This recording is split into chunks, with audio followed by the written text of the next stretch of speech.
Ini kan ada proses administrasi, lapangan. Nah, apa laporan yang ada di dalam dokumen dan di lapangan sehingga itu harus dibayarkan yang terlebih selanjutnya. Malah ada anekdot dan ada jadi cerita-cerita lucu di masyarakat itu lampu untuk menerangi kawan-kawan yang lagi nyari jentik-jentik nyamuk untuk kasih makan ikan laga gitu. Nah ini kan jadi hal yang lucu gitu atas pekerjaannya Pemko Medan.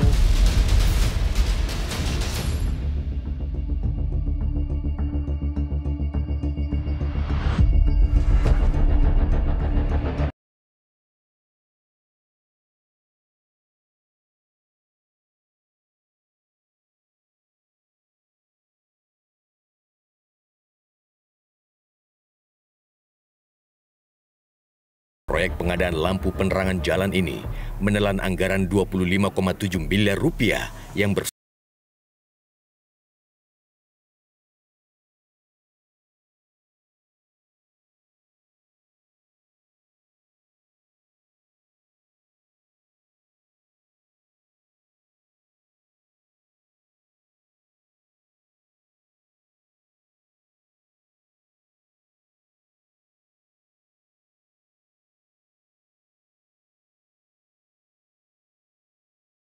konstruksi lampu pocong yang sudah dibangun oleh para kontraktornya.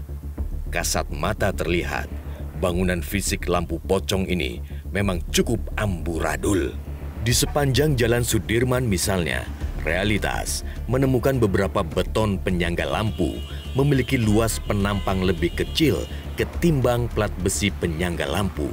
Alhasil, tiang beton tidak bisa menopang seluruh plat besi penyangga lampu. Kondisi serupa juga realitas dapati di sepanjang Jalan Juanda.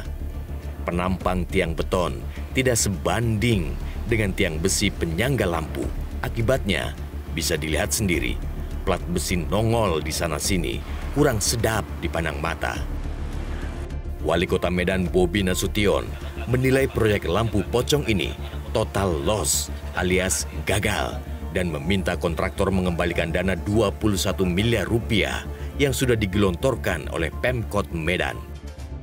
Oleh karena itu, beberapa hari yang lalu, kurang dari 2 hari yang lalu, hasil pemeriksaan sudah keluar dan hasilnya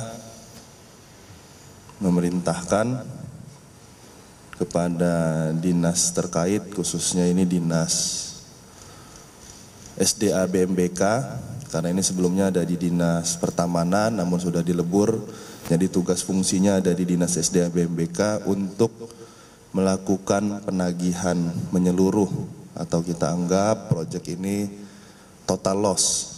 Jadi tidak ada proyek lampu pocong, yang biasa disebut lampu pocong, ini kita anggap proyeknya gagal. Tidak cuma itu, Wali Kota juga menuntut kontraktor untuk membongkar kembali konstruksi yang sudah dibangun, termasuk bangku-bangku serta tempat sampah yang sudah termasuk dalam paket juga wajib dirobohkan kembali. Dan kalau yang harus membongkar, ini yang harus melakukan pembongkaran itu adalah pemilik dari bangunan itu sendiri. Karena pemilik bangunan ini belum diserahkan kepada pemerintah Kota Medan, silahkan bongkar sendiri. Karena ada material di dalamnya, nanti jangan bilang kita yang bongkar, kita ambil, dibilang kita nyuri pula. Silahkan, besinya di situ, semennya di situ, yang bentuknya kayak dibilang kayak pocong itu ambil balik, silahkan. Dari laman layanan pengadaan secara elektronik Kota Medan, diketahui total nilai proyek lampu pocong sebesar 29,6 miliar rupiah. Proyek yang didanai oleh APBD tahun 2022 ini diberi nama Paket Penataan Landscape Ruas Jalan. Paket ini ditenderkan sejak 7 September 2022, namun tidak disebutkan berapa lama waktu pengerjaannya. Berdasarkan LPSE, tercantum 8 paket penetapan landscape di 8 ruas jalan yang dimenangkan oleh 6 kontraktor dengan kualifikasi usaha kecil. Disinilah kejanggalannya. Proyek belum diserah terimakan kepada Pemkot Medan, namun anggaran sudah lebih dulu dicairkan 21 miliar rupiah atau sebesar 81,7% dari total nilai proyek. Kayaknya kurang bermanfaat satu, karena jalan itu udah terang, diterangi lagi, terlalu rapat lagi. Dan itu kayaknya fungsinya tidak maksimal lah. Lebih bagus diperbaiki jalan aja daripada buat lampu itu. Nggak efisien ini, banyak penggunaannya gitulah. Oh gitu. Apa yang membuat tidak efisien, Pak? Lampu jalannya udah ada. Terus untuk di depan-depan ini kan warga juga punya lampu.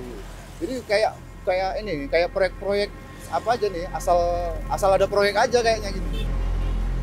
Pengamat tata kota dan lingkungan Jaya Arjuna menyayangkan pembangunan lampu pocong yang dianggapnya mubazir.